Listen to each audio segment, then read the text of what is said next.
पिछले जो शासन है जिसमें भ्रष्टाचार चरम सीमा पर थी, जरूरतपुरी धाम है हमारा, उसको राष्ट्रीय पर्यटन स्थल घोषित करवाना चाहते थे। कि हमारे जो मुख्यमंत्री बने हैं वो पहले केंद्रीय इस्पात मंत्री थे, जो हमारे बीएसपी की समस्याओं को बहुत भली भांति जानते हैं। छत्तीसगढ़ का एकमात्र डिजिटल प्लेटफॉर्म छत्तीसगढ़ तक में आपका स्वागत है। मैं रघुनंदन पंडा। आज मैं हूँ बिलाई नगर विधानसभा क्षेत्र में। यहाँ पे आप देख रहे हैं बिलाई नगर विधानसभा क्षेत्र के ये मतदाता हैं। इन्होंने बहुत सोच समझ के 2023 में जो भी पार्टी के उम्मीदवार को वोट दिया है और उम्मीदवार विजयी हुए हैं, लेकिन मतदाताओं ने अधिकतर जो वोट दिया था भारतीय जनता पार्टी विजयी हुई है छत्तीसगढ़ में, और उनके मुख्यमंत्री भी विष्णुदेव साय जी बने हुए हैं। हम बात करते हैं इन मतदाताओं से। भाजपा छत्तीसगढ़ में 2023 में जीत की आई है और भूपेश के भरोसे को नकारा है मतदाताओं ने। आपके क्या विचार? हमारा छत्तीसगढ़ शासन अभी हमारे छत्तीसगढ़ में भारतीय जनता पार्टी का सरकार का बनने जा रहा है। मैं छत्तीसगढ़ शासन जो बनेगा उनसे यही अपेक्षा है कि हमारा छत्तीसगढ़ में कानून व्यवस्था सुचारू रूप से संचालित हो, यहाँ सभी वर्गों का समुचित विकास हो, जैसे मजदूर, किसान, व्यापारी, कर्मचारी, युवा, महिला, सभी का समुचित विकास होना चाहिए। पिछले जो शासन है जिसमें भ्रष्टाचार चरम सीमा पर थी, जैसे कोयला घोटाला, शराब घोटाला और पीएससी घोटाला, ऐसे घोटालों पे रोक होना चाहिए। हमारा छत्तीसगढ़ भ्रष्टाचार मुक्त छत्तीसगढ़ होना चाहिए, नशा मुक्त छत्तीसगढ़ होना चाहिए। जैसे छत्तीसगढ़ में नक्सलवाद, आतंकवाद की बात होती है, तो नक्सलवाद, आतंकवाद जो है उसको समाज के मुख्य धारा से जोड़ के रखना चाहिए, जिससे हमारा छत्तीसगढ़ शांति प्रिय छत्तीसगढ़ बने, भ्रष्टाचार मुक्त छत्तीसगढ़ बने। महिला सशक्तिकरण के दिशा में शासन को काम करना चाहिए, जिसमें शिक्षा, स्वास्थ्य, स्वावलंबन, सुरक्षा, सम्मान, इन दिशाओं पे काम होना चाहिए। केंद्र सरकार माननीय नरेंद्र मोदी जी ने जन कल्याणकारी योजना जो चल रहा है, वैसे महिला सशक्तिकरण के दिशा में हमारे प्रदेश पे भी ये काम चलना चाहिए। जो माननीय नरेंद्र मोदी जी ने 33% महिला आरक्षण बिल पास किए, उसके लिए मैं देश के प्रधानमंत्री को बहुत बहुत साधुवाद, धन्यवाद देती हूं, और उनका लाभ हमारे छत्तीसगढ़ को भी मिलेगा। और हमारा छत्तीसगढ़ में आज भारतीय जनता पार्टी का शासन हुआ है। भारतीय जनता पार्टी जो कहते हैं उसको करके दिखाते हैं। कथनी और करनी वाले जो कहावत है, तो भारतीय जनता पार्टी जो कहते हैं उसको करके दिखाते हैं। सबका साथ, सबका विकास।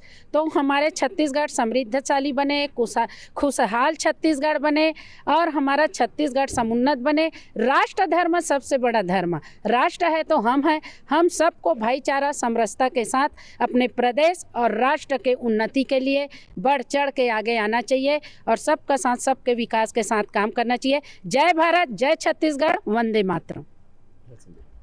छत्तीसगढ़ में भी भाजपा की सरकार आई है, आपकी क्या अपेक्षाएं हैं इस भाजपा की सरकार से छत्तीसगढ़, जो विष्णुदेव साय जी अभी मुख्यमंत्री अभी बने? सबसे पहले तो मैं साय साहब को बहुत बहुत धन्यवाद देता हूं और हमारे भाजपा पार्टी को भी बहुत धन्यवाद देता हूं उस विषय पर। जब हम मेरे पीछे 42 समाज है, मैं प्रोफेसर डॉक्टर संजीव कर्माकर सर्व समाज समन्वय महासभा के प्रदेश अध्यक्ष होने के नाते उन सभी समाजों के हितों के लिए काम कर रहे हैं। हम लोग सब मिलकर काम कर रहे हैं और ये सभी समाज हमारे साथ हैं। हम सभी समाज की ओर से हम विष्णुदेव जी को बहुत बहुत हार्दिक अभिनंदन करते हैं, साधुवाद देते हैं कि आगे चल करके जो वो हमारे प्रदेश को जैसे हमारे माननीय नरेंद्र मोदी जी चाहते हैं उस हिसाब से वो हमारे प्रदेश को आगे लेके चलेंगे। विषय ये भी है, देखिए कि हमने इस स्थिति तक पहुंचने के लिए हमने बहुत काम किया है। आपको विषय ज्ञात होगा कि जो भाजपा की जो मैनिफेस्टो है उसमें हमने 4 विषय प्रस्तुत किया था। इसके लिए हमने प्रादेशिक बैठकें की, सभी समाजों के अध्यक्षों के साथ बैठक की और बैठक करने के बाद हमने हमारे भाजपा के जो शीर्षस्थ हैं, जैसे हमारे उनके क्षेत्रीय संगठन मंत्री जामवाल जी और हमारे अध्यक्ष जी हमारे अरुण साव जी, और इन सभी लोगों के साथ हमारी बैठकें हुई और हमने 4 महत्वपूर्ण बिंदुओं को उनको दिए थे। जैसे उसमें प्यारी सीखा सिर वाला जो विषय है, जो लिंक नहर की योजना है, जो हम अभी आगामी उसको करना चाहेंगे। देखिए, हम महत्वपूर्ण रूप से किसानों के साथ खड़े हैं और किसान को जैसे हम आपको बताएं कि उस क्षेत्र में जैसे आप झला पटेवा तरफ जाएंगे तो वहाँ किसान 500 गांव प्रभावित है। उन सभी जगहों पे हम जाकर के इस नहर परियोजना को आगे बढ़ाने का काम करेंगे। इसके लिए हम प्रधानमंत्री जी को बुलाने वाले हैं और प्रधानमंत्री जी वहाँ आएंगे। कम से कम 1 लाख लोग इकट्ठे होंगे यह विषय भी है। दूसरा, हम चाह रहे थे कि जो गिरौदपुरी धाम है हमारा, उसको राष्ट्रीय पर्यटन स्थल घोषित करवाना चाहते थे। तो उस विषय में भी हमारी वार्तालाप हो रही, सभी समाजों के साथ बैठक हो रही है और हम रायपुर में इसकी शुरुआत भी कर दी है। रायपुर में हमारी सर्व समाज की बैठकें हो रही है। हम चाहते हैं कि सामाजिक माध्यम से जो वहाँ गिरौदपुरी में धाम को हम राष्ट्रीय पर्यटन स्थल घोषित करेंगे। वहाँ भी अनुसूचित जाति अनुसूचित जनजाति के लगभग 1 लाख लोग उपस्थित होंगे और माननीय प्रधानमंत्री जी आ रहे हैं। बहुत बहुत धन्यवाद आपका। भूपेश बघेल ने तो किसानों का कर्जा माफ किया था, लेकिन उनको स्वीकार नहीं किए मतदाताओं ने। आपके क्या विचार? देखिए, यह विषय पिछले सरकारों की है।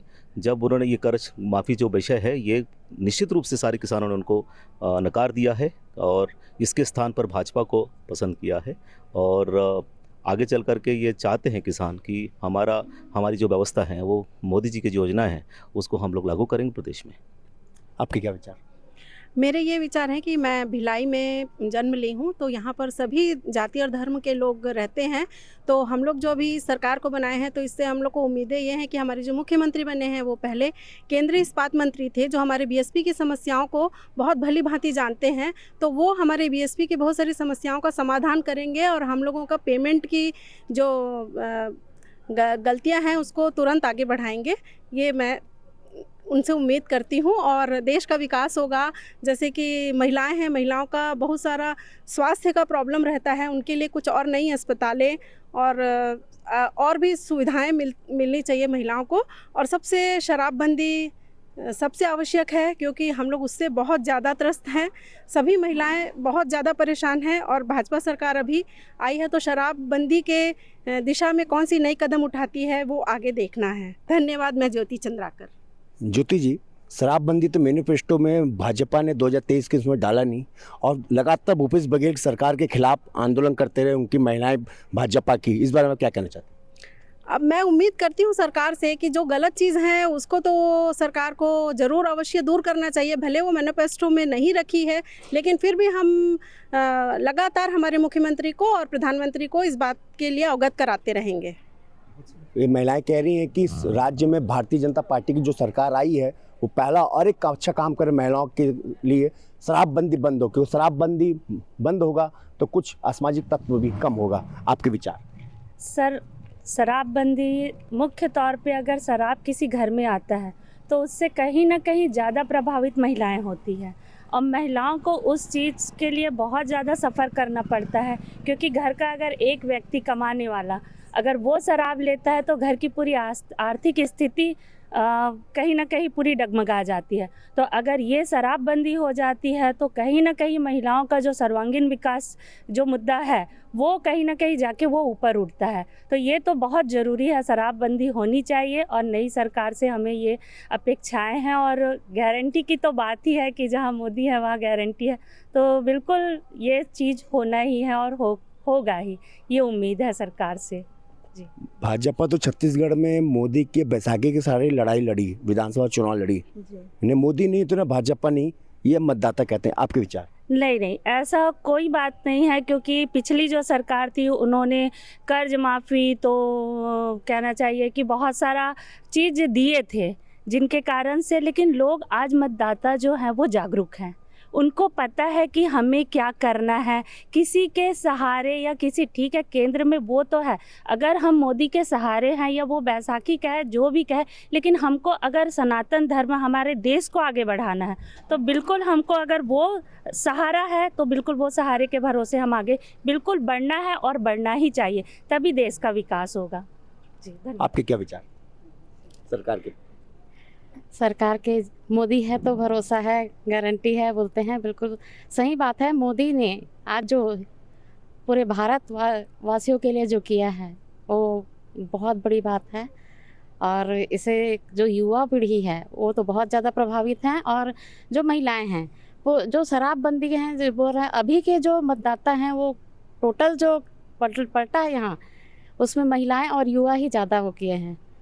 जो कांग्रेस की सरकार थी इसमें पूरे छत्तीसगढ़ में देखा जाए तो युवा पीढ़ी इतने नशेखोरी में इतने लिप्त हो गए हैं कि महिलाएं और युवा तो त्रस्त हो गए थे। और घोटाला इतना ज़्यादा है, जैसे महादेव ऐप जैसे सामने आ रहे हैं, बच्चे पढ़ाई से वो करके नशे में इतने लिप्त हो गए हैं। तो महिलाओं का एक वो था कि हम चेंज करेंगे। कौन अपना घर बर्बाद करना चाहेगा? कोई नहीं चाहेगा। कहीं ना कहीं महिलाएं अंदर से इतनी त्रस्त हो चुकी थीं, तो उन्होंने चुपचाप ये जो निर्णायक स्थिति पे ला के खड़ा किया है भारतीय जनता पार्टी को, ये इसमें अहम भूमिकाएं हैं महिलाओं की। दूसरी बात ये कहना चाहती हूँ मैं, हमारे जो नए सीएम जो बने हैं उनको मैं बहुत बहुत बधाई और शुभकामनाएं देना चाहती हूँ।